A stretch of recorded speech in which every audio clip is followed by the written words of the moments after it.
Jerusalem, our feet are standing in your gates, oh Jerusalem. Our hands are raised in praise to the God of Abraham, Isaac, and Jacob. Welcome to Jerusalem Next. I'm Kimberly Rogers Brown. In this week's news, President Donald Trump has opened the way for the King of the North to attack Israel and Jordan, just as the Bible predicts will happen in Daniel 11 and in Isaiah 17. What will trigger the invasion? President Donald Trump has endangered both Jordan and Israel in his latest ceasefire deal with Russia's President Vladimir Putin. Trump acted on his own without consulting his Pentagon staff in this matter, just as he did on the Al-Sharat airfield on April 6, 2017. After that attack, the Pentagon stated they had no idea Trump planned the attack. The Atlantic.com website reported this week that the Pentagon had been once again left out of the loop regarding Trump's plan to hand over Daraa and Quneitra. With this latest deal, Trump has inadvertently opened the way for the King of the North to attack Israel and Jordan in exactly the way that the Bible predicts. Russian troops entered southern Syria for the first time on Wednesday, July 13, when they occupied the town of Daraa to start enforcing the partial ceasefire agreed to by Trump and Putin in Hamburg on July 7th. Daraa is a small city about 12 kilometers from the Jordan border with a very big military importance. One of the highways running through Daraa is the ancient biblical King's Highway. This particular section of the King's Highway leads directly from Daraa to the Jordan border. While Scripture does not specify how the King of the North will attack Jordan, I believe it is prophetically significant that the much-disputed King's Highway is once again back in play, albeit a more northern section than was fought over before. The King's Highway was a strategic route from before the exodus of the Israelites. It is referred to as Derech HaMelech in the books of Numbers and Deuteronomy, where it is related that the Israelites needed to use the road that in part of its southern section passes through Edomite territory in what is now southern Jordan. The Edomite king refused them passage. The same request was made to King Sihon in Deuteronomy chapter 2. He refused, and the Israelites went to battle against him and won, opening the territory for occupation by the tribes of Reuben, Gad, and Manasseh. The King's Highway still exists and is used today. In ancient times, it ran from Damascus to the Gulf of Aqaba, where it forked into a route that crossed the Sinai into Egypt and a route that ran along the eastern coast of the Red Sea into what is now Saudi Arabia. It is likely that this section of the highway was used by the Israelites on their way to Mount Sinai. Many of the wars fought by the Israelites, including the final war of the Jews against the Edomites, were probably fought, at least in part, over control of the highway. This highway was a crucial part of the Silk Road trade between the Chinese and Nabateans, the descendants of Ishmael's son Nebaioth, who built Petra. Today, the King's Highway is still a strategic and prophetically significant road that runs through Syria and into Jordan through the town of Daraa. Thus, Daraa is a prophetically strategic town in southern Syria that President Donald Trump just handed over to Russia's Vladimir Putin. From this article on Forward.com, I quote, "This development is a result of the United States allowing its proxy, the Free Syrian Army, to repeatedly violate ceasefire agreements. Trump's and Putin's agreement appears, on the face of it, to be a solution to end the Syrian war and prevent stray shells and bullets from straying into Israel's Golan Heights. But there is far more to this ceasefire than a mere cessation of hostilities next door. By augmenting Russia's capacity to affect Israel's strategic interests, it could have far-reaching consequences.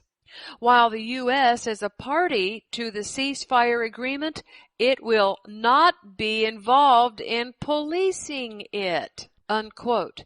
This untenable situation lends itself to the interpretation I recently proposed that the United States is Gog, according to the rabbis, or he is the leader of Gog, and that it will be the United States and NATO forces that will enter Israel to be a guard for Israel.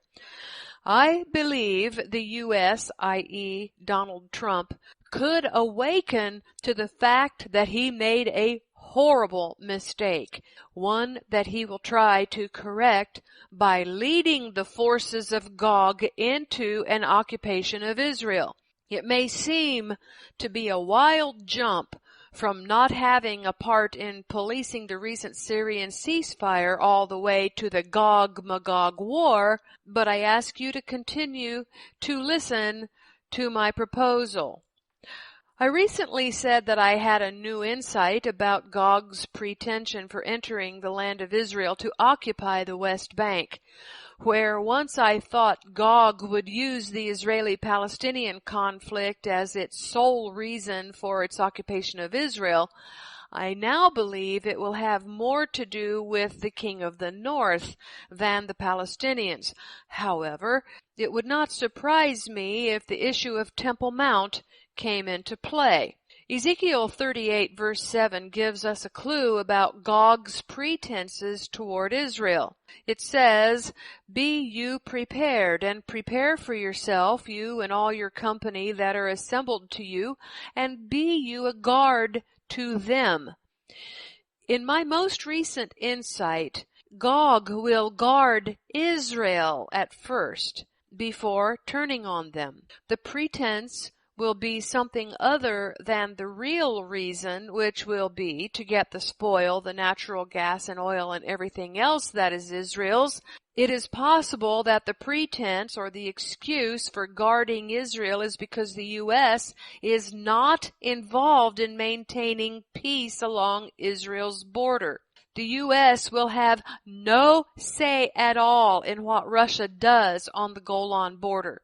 The United States may appear in the future to be coming to Israel's rescue by invading it. Trump could awaken to the big mistake he made and realize that the only way the U.S. can maintain its interests in the Middle East is to enter Israel under the ploy of guarding the Jews from the encroachment of Russia and Iran. Thus, the United States and NATO will enter Israel to guard it. Israel and Russia are not allies. They are not even friends. They are just continuing their long-term standoff by acting friendly toward each other.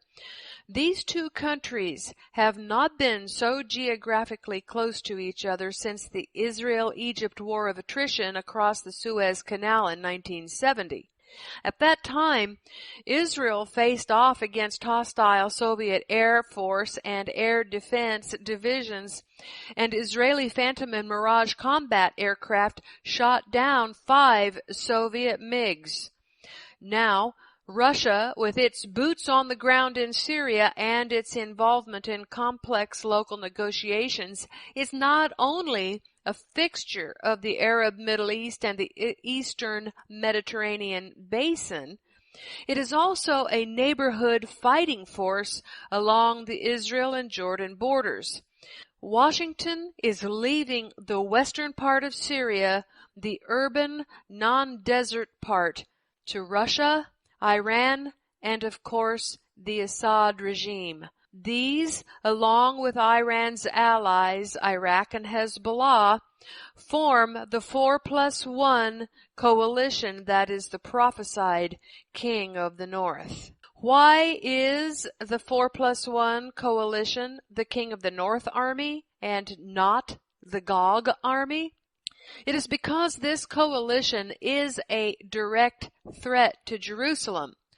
Iran has openly blustered about its intentions to destroy the Jews. Gog has never made such claims. Gog is an indirect threat.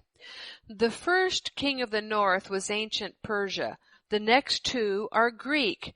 Daniel 11 up to verse 39 details the wars between the Greek generals to gain control of all the territory left to them by Alexander the Great. Daniel 11 verses 40 to 45 posits a final battle with no known historical sequence corresponding to that which is laid out in the previous verses.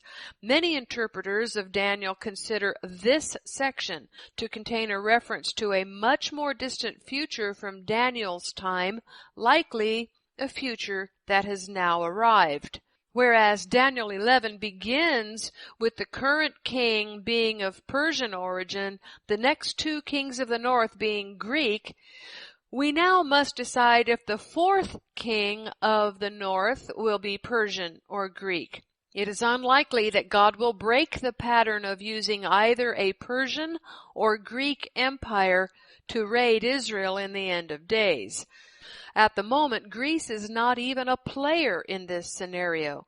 The most that can be said about Greece becoming the end-time king of the north is that Greece would have to rise from the ashes to become a world superpower again. The likelihood of that happening is remote to almost impossible. That still is not enough evidence, however, that the 4+1 coalition is the end-time king of the north. Perhaps if we define who Gog is, we will get settled on who the king of the north is. So, who is Gog? Gog and the king of the north should not be confused as being the same entity. They are not. There are similarities, but historically, Gog is a different entity from either the Persian or Greek kings of the north. Why? It is because Gog is an Israelite. He was a descendant of the tribe of Reuben. Listing the living descendants of Reuben in 1 Chronicles chapter 5 from verses 3 to 6, we read in verse 3, "The sons, I say, of Reuben, the firstborn of Israel, were Hanok and Palu, Hezron and Carmi. These are the original sons of Reuben from Genesis. Now we will be given the ruling Reubenites at the time that 1 Chronicles is being written, during the time of the kings of Judah." Starting in verse 4, the sons of Joel, Joel being a descendant of Reuben. Shemaiah, his son. Gog, his son. Shimei, his son. Micah, his son. Reah, his son. Baal, his son. Beerah, his son, whom Tilgath-Pileser, king of Assyria, carried away captive. He was prince of the Reubenites. Gog is a descendant of Reuben, who lived at the time of the writing of 1 Chronicles. The Persian and Greek kings are descendants of Esau.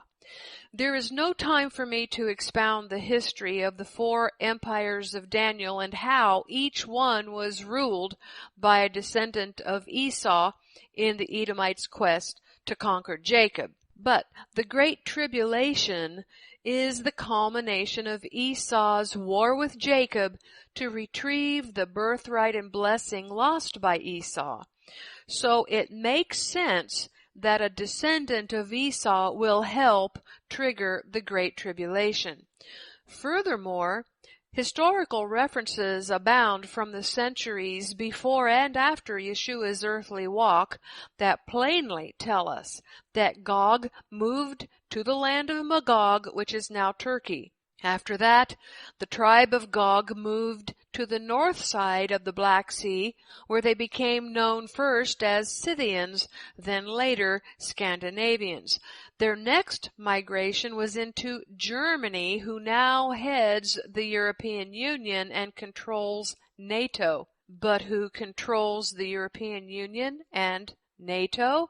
The United States. Doing a Google search of Gog surname Russia, we find that the Gog surname is missing in Russia. The name Gog is even struck through on the results of Russian surnames.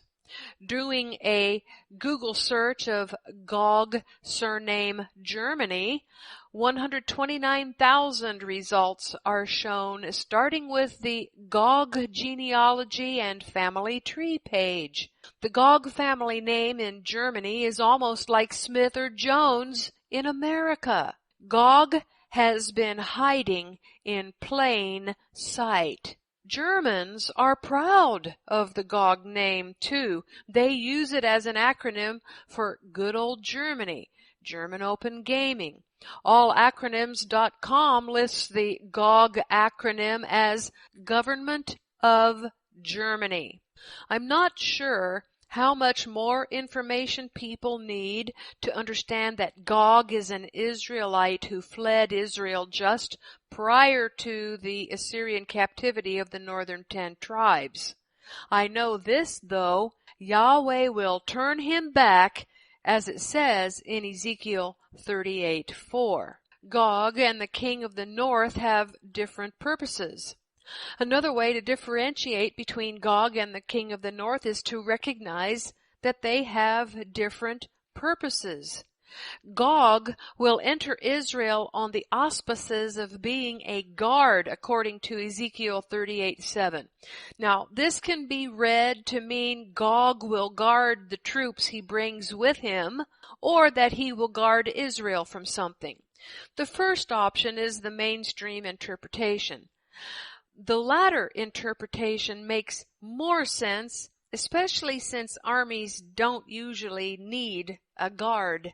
But Israel will. This may be because Gog, President Trump, will suddenly understand the mistake he made and will feel the need to guard Israel from the ancient Persians, Russia, and Iran that are now camped on Israel's border. Gog's ultimate purpose, however, is to take the spoil and a prey, according to Ezekiel 38:12. Gog, who is a member of one of the lost Ephraimite tribes, the tribe of Reuben, will need Israel's resources because he will have been weakened by his war with Damascus, as the scripture says in Isaiah 17 verses 1-3. The king of the north's purpose is not merely to conquer Israel, but to establish the Islamic Caliphate for the Shiites. This is something that the Gog entity has no interest in. The 4+1 Middle East coalition nations of Iran, Iraq, Syria, and Hezbollah are all majority Shiite nations. Russia, their ally and backer, is the secular part of this grouping. The 4 Shiite nations are descendants of Esau. They are the end-time red religious Edomites bent on ruling the world from Jerusalem. Russia is their secular or red counterpart. As part of their war, they will take Israel under control again.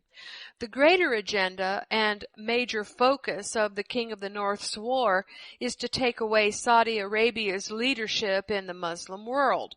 Israel's and Jordan's capture will be just icing on the coalition's cake. Saudi Arabia is the site of 2 of Islam's holy places, Mecca and Medina. All but 3 of the historic Islamic caliphates were Sunni. The 3 that were Shiite were eventually surrendered to the Sunnis. Thus, by hook or by crook, the caliphates have historically always been Sunni, but this is about to change. The white horse and its kingly rider with the crown in Revelation 6 is the same entity as the king of the north. He will be given a crown by Yahweh so that he can go forth conquering and to conquer. Conquering means that he will overrun or overflow many nations, as it says in Daniel 11:40 that prophesies about the king of the north. The phrase to conquer indicates there is a separate purpose from merely conquering the many nations. What is that purpose? To finally settle the 1400-year-old Shiite and Sunni conflict over Muhammad's succession. Gog and the king of the north will fight each other within the borders of modern Israel. Yahweh will blame Gog for sneaking into Israel under the guise of being a guard to defend Israel that results in turning Israel into a bloody battleground. Ezekiel 38 and 39 describe the destruction and Yahweh's punishment of Gog for being such an evil Israelite. Trump is continuing in Obama's New World Order steps. More from Forward.com, quote, "The Trump administration is following the Obama pattern of reducing involvement in Middle East military conflict to a greater extent than it may like to admit. This, too, is significant for Israel. While President Trump can be depended on to side with Israel against Iran, it is Moscow that Israel will have to address if, under the new ceasefire arrangements, Iran or Iranian proxy forces in Syria approach the border with Israel. Russia and Iran are allies in Syria. Russia and Israel most decidedly are not allies, however much Putin is reputed to admire Israel's security and technological skills. The Syria agreement reportedly prohibits entry of non-Syrians to the ceasefire zone, and it brings Jordan and Israel more closely than ever into strategic coordination regarding Syria. That means a relatively united front against violations. And violations there will be. After all, every ceasefire achieved in Syria over the past 6 years has collapsed. This one, too, is likely to be short-lived. Not only are resurgent forces loyal to Assad spoiling to reassert their sovereignty in the country's southwest, there are also around 50 diverse and conflicted militias there, some more militant and more Islamist than others." Unquote. Russian troops entered Kenitra this week. This from Debka.com. Russian army units are preparing to move into the town of Kenitra in the coming days to take up positions opposite the Syrian-Israeli Golan border. Their function is to police the second zone of southwestern Syria designated for ceasefire by President Donald Trump and Vladimir Putin when they met in Hamburg on July 7th. Kenitra is just 5 kilometers from Israel's border and the line of IDF positions defending it. Israel has notified Washington and Moscow that it is flatly opposed to the presence of a Russian unit on its border. However, the U.S. and Russian officers coordinating the ceasefire's implementation agreed to recommend going forward with the Russian deployment. The White House and the Kremlin gave the officers' recommendation the green light, virtually imposing it on Israel against its will. Their argument is that the first ceasefire zone that was established last week in the Daraa front on the Jordanian border will quickly break down if it is not shored up by a second zone at Kenitra. But the two zones differ in major respects, according to military and intelligence sources. The understandings drawn up for Daraa between the U.S., Russia, and Jordan included a clause explicitly providing for the withdrawal of Iranian and pro-Iranian forces, including Hezbollah, to a point 40 kilometers west or north of the demilitarized town. This clause never stood up for one moment. As Debkafile first disclosed on July 16, even after Russian and Chechen troops moved into Daraa on Sunday, Syrian and Iranian forces did move out, but an elite Hezbollah unit remained. The U.S., Russia, and Jordan decided collectively to let this breach of the ceasefire deal go without response, and they tried to keep it dark. While acting to procure Jordan's acceptance for the new format, the two powers refrained from turning to Jerusalem. They knew they would be greeted with a flat rejection because of an earlier lapse. The clause providing for the 40-kilometer withdrawal of Iranian and pro-Iranian troops from Daraa was left out of the deal for Kenitra, heedless of urgent Israeli demands for its inclusion. The absence of any Trump-Putin commitment on this score leaves Israel fully exposed to the presence of Iranian and Hezbollah forces within mortar range of its Golan border in an area supervised by their not ally, the Russian military. It was this danger that galvanized Prime Minister Benjamin Netanyahu into broadcasting Israel's total opposition to the Trump-Putin ceasefire for southwestern Syria during his visit to Paris on Monday, July 17, after his talks with President Emmanuel Macron. In an apparent bid to calm Israel's concerns, Russian Foreign Minister Sergei Lavrov made an unusual statement for a Russian diplomat. He said, "I can guarantee that we have done everything, and the U.S. side has done everything, to ensure that Israel's security interests within the framework are fully taken into account." Careful perusal of this comment revealed to Debkafile's sources that it was made in the context of a previous ceasefire accord that the Russians had made for Turkey and Iran co-sponsors. Instead of reassurance, his comment was taken in Israel as a bid to ascertain that the arrival of Russian troops in Kenitra over Israel's strenuous objections would go smoothly. Technically, Israel is not bound by the ceasefire. It would prefer a quiet Syrian border where a ceasefire is enforced by others. This is because Israel does not want to be in Syria. In recent months, the Israel Defense Forces have reached understandings with the more moderate anti-Assad forces across the border.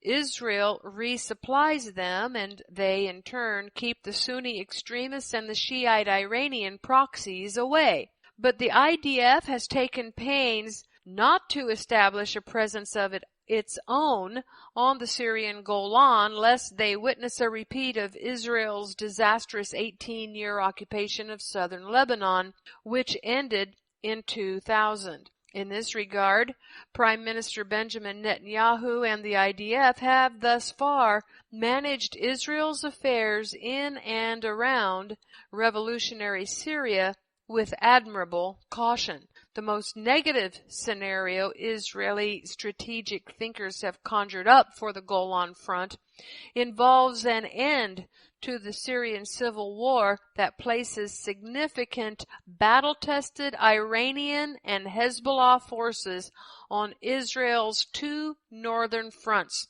the Golan and Lebanon. Iran is determined to control, directly or through proxies, territories in Iraq and Syria that provide it a corridor all the way from Tehran to Baghdad and Damascus and to southern Lebanon and the Mediterranean. In doing so, it seeks not only to extend its strategic hegemony in the Levant, it also wants to pose a genuine military threat to Israel.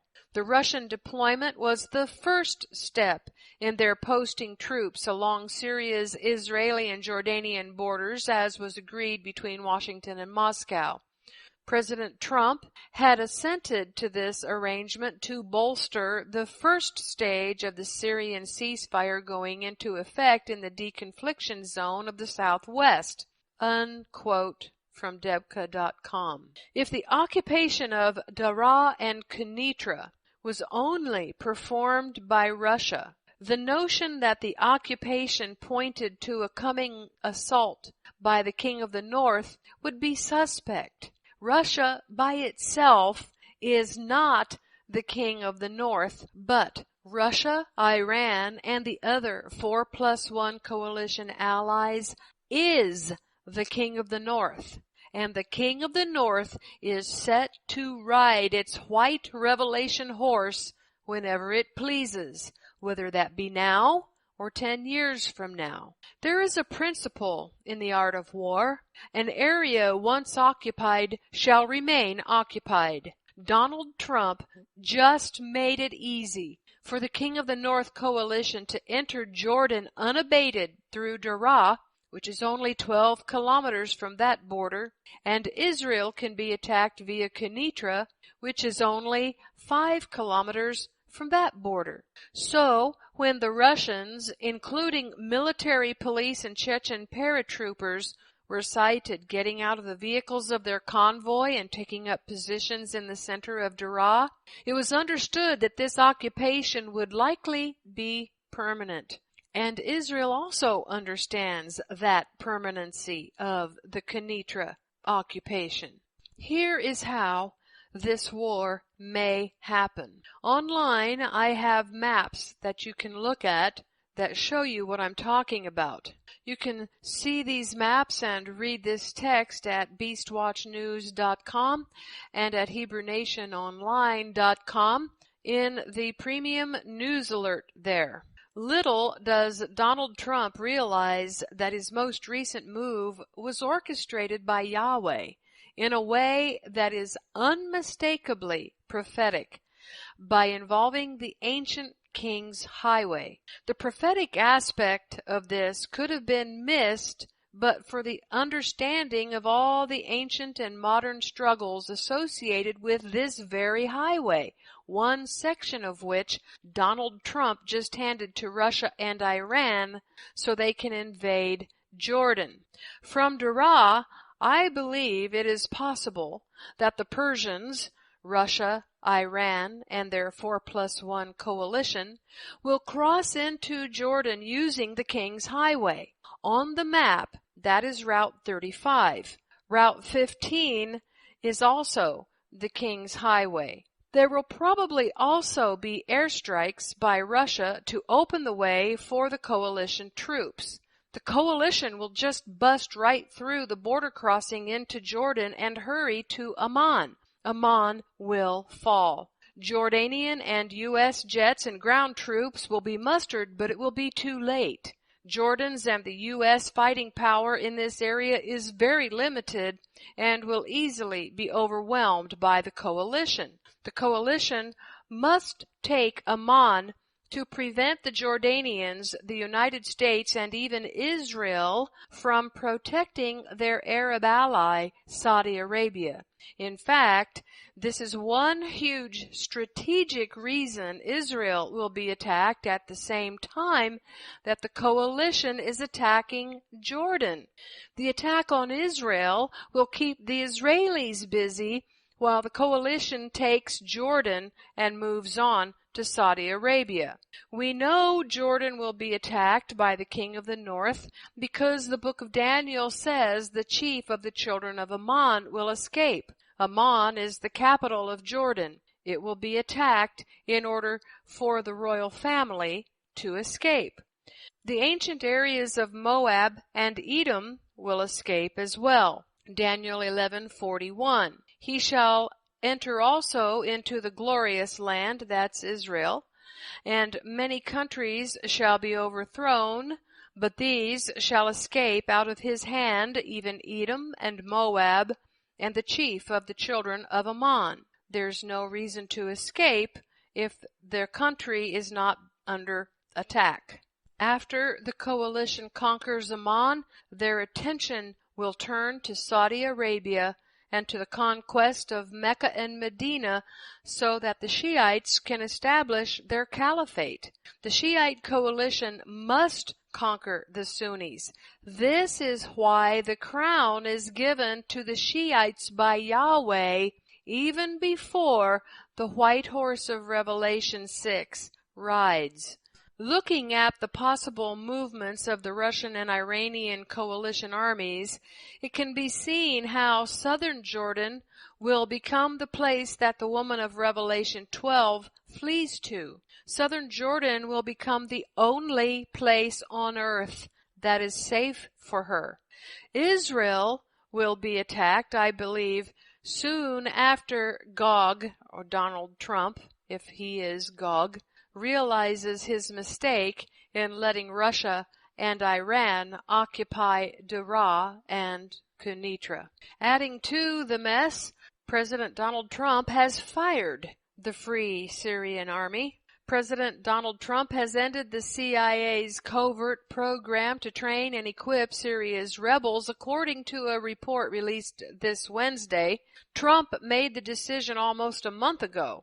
Trump's decision reflects his desire to smooth relations with Russia that has taken issue with the program, whose aim is to combat the Syrian forces of Bashar al-Assad's regime. Quote, "The shuttering of the program is also an acknowledgement of Washington's limited leverage and desire to remove Assad from power," unquote, according to one report. The CIA program will likely be phased out over a period of months. The decision has the support of key U.S. ally Jordan that has hosted training sites for the Syrian rebels. Still, eliminating the program is not without its risks. One big potential risk of shutting down the CIA program is that the United States may lose its ability to block other countries, such as Turkey and Persian Gulf allies, from funneling more sophisticated weapons, including man-portable air defense systems or MANPADS, to anti-Assad rebels. Trump's decision to end the program will not alter the Pentagon's efforts to support the Syrian Democratic Forces as it continues an offensive on Daesh's Syrian capital of Raqqa. U.S. support for the SDF has angered Ankara due to the prominent role of the PKK in the multi-ethnic coalition. Turkey views the groups as the Syrian extension of the outlawed PKK that is a designated terror group in Turkey, the U.S., and the EU. So here's more on Turkey's involvement. Turkey may have a role to play in weakening Isaiah 17's Ephraimite military forces. That nation has now deliberately sabotaged and endangered U.S. forces in northern Syria. According to the Daily Beast, quote, "In the latest display of Turkish anger at U.S. policy in Syria, the state news agency has divulged the locations of 10 U.S. military bases and outposts in northern Syria, where the U.S. is leading an operation to destroy the so-called Islamic State in its self-styled capital of Raqqa. The list, published by the Anadolu news agency, points to a U.S. presence from one end to the other of the Kurdish self-administration region, a distance of more than 200 miles. The Anadolu news agency even listed the number of U.S. troops in several locations and, in 2 instances, stipulated the presence of French special forces. Turkey has openly criticized the Trump administration and the Obama administration before it for relying in the battle against ISIS on a militia led by Kurds affiliated with the Kurdistan Workers' Party, or PKK, a separatist movement now at war with Turkey the PKK has been listed by the US, EU, and Turkey as a terror organization. To avoid the appearance of allying with such a group, the U.S. military set up the Syrian Democratic Forces, which have a large component of Arab recruits, but they are led by officers from the People's Protection Units, the YPG, the Syrian affiliate of the PKK. Although Turkey's powerful President Recep Tayyip Erdogan regularly vents his anger at the U.S., it is still highly unusual for a NATO ally to reveal details of a U.S. military deployment during active operations in a war zone. But the U.S. operation in Syria is in many respects an unusual case. Not only is the United States acting against the express wishes of NATO ally Turkey, which says its national security is directly endangered, it's also operating without the permission of the Assad regime. After a meeting Monday evening, Turkey's National Security Council charged that weapons provided to the Syrian Kurdish YPG militia had come into the possession of the PKK. This shows that both are the same organization, it said, adding that other countries were using a double standard for terror groups, an apparent reference to the U.S. alliance with the YPG militia. The U.S. has denied repeatedly that arms it is supplying to the Kurdish fighters have seeped into the PKK war against the Turkish state, and the Turkish government did not back up its allegations with evidence.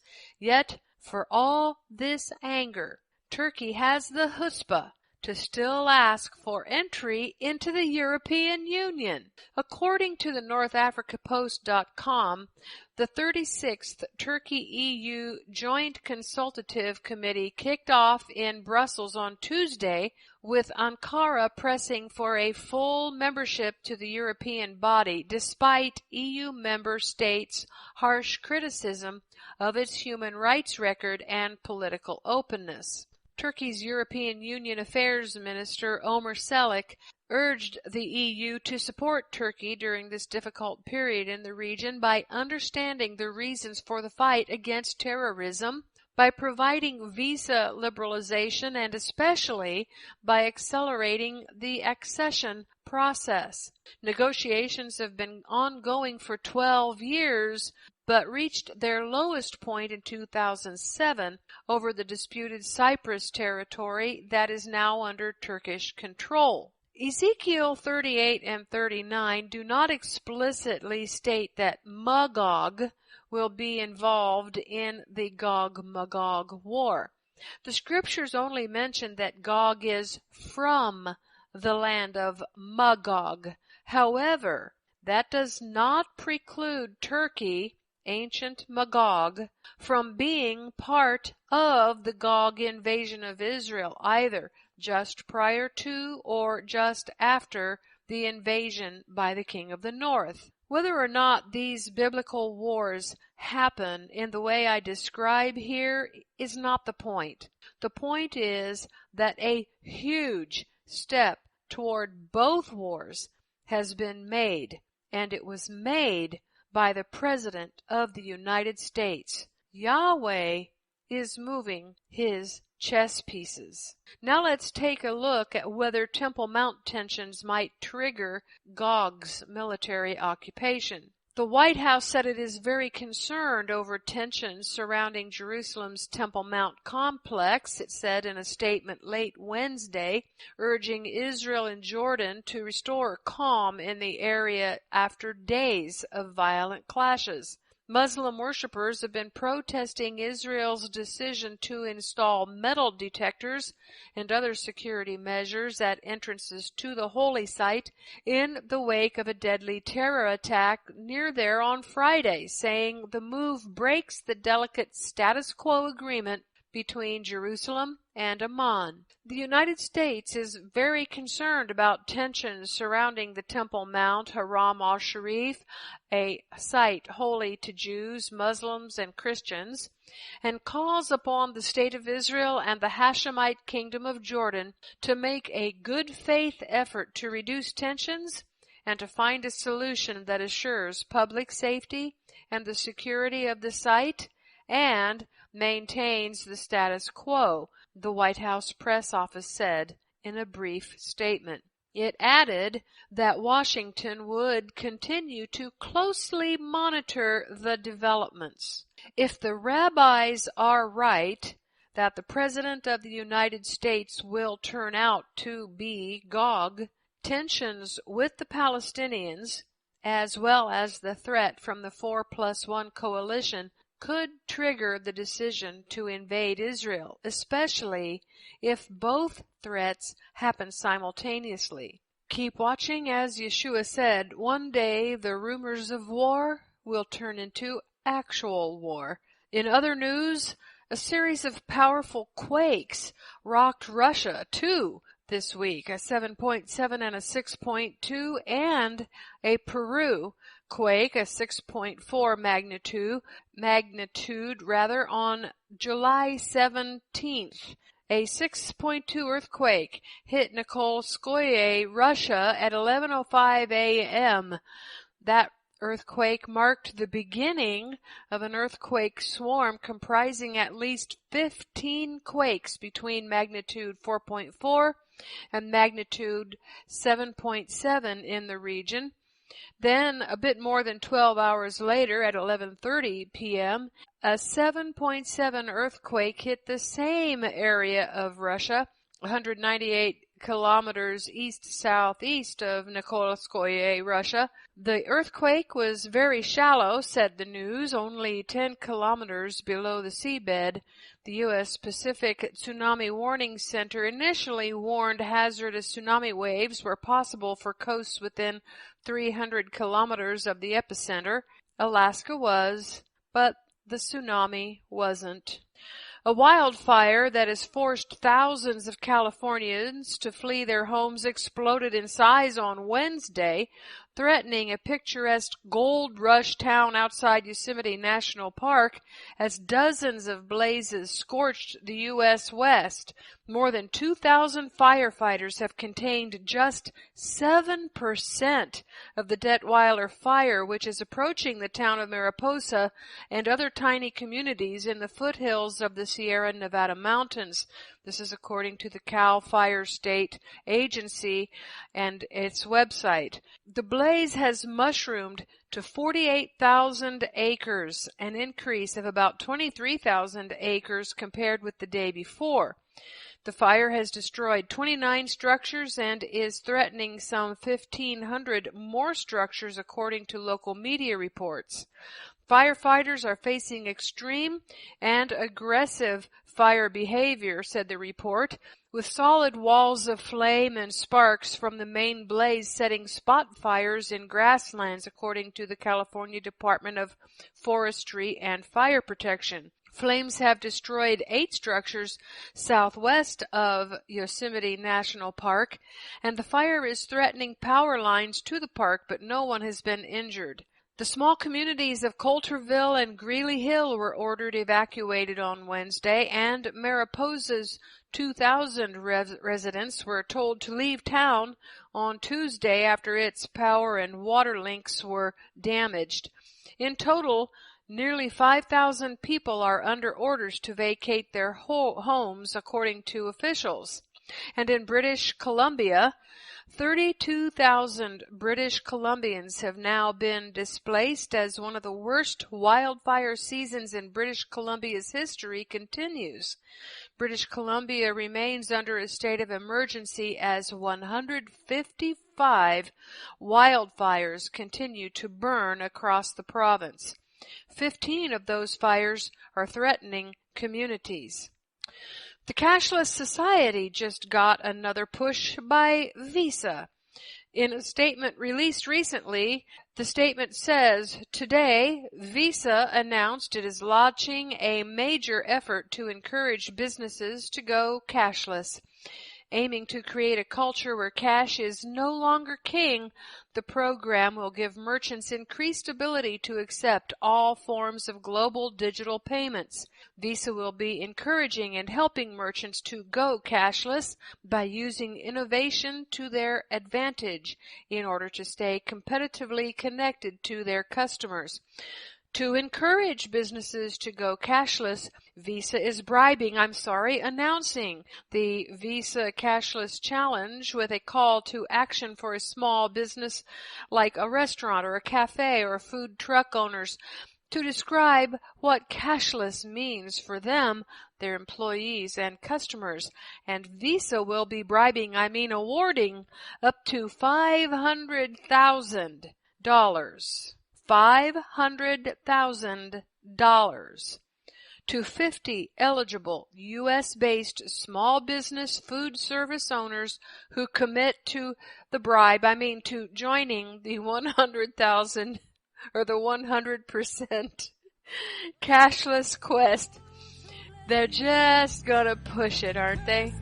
Well, that's all for this week, folks. Shabbat Shalom. And remember, our next destination is Jerusalem.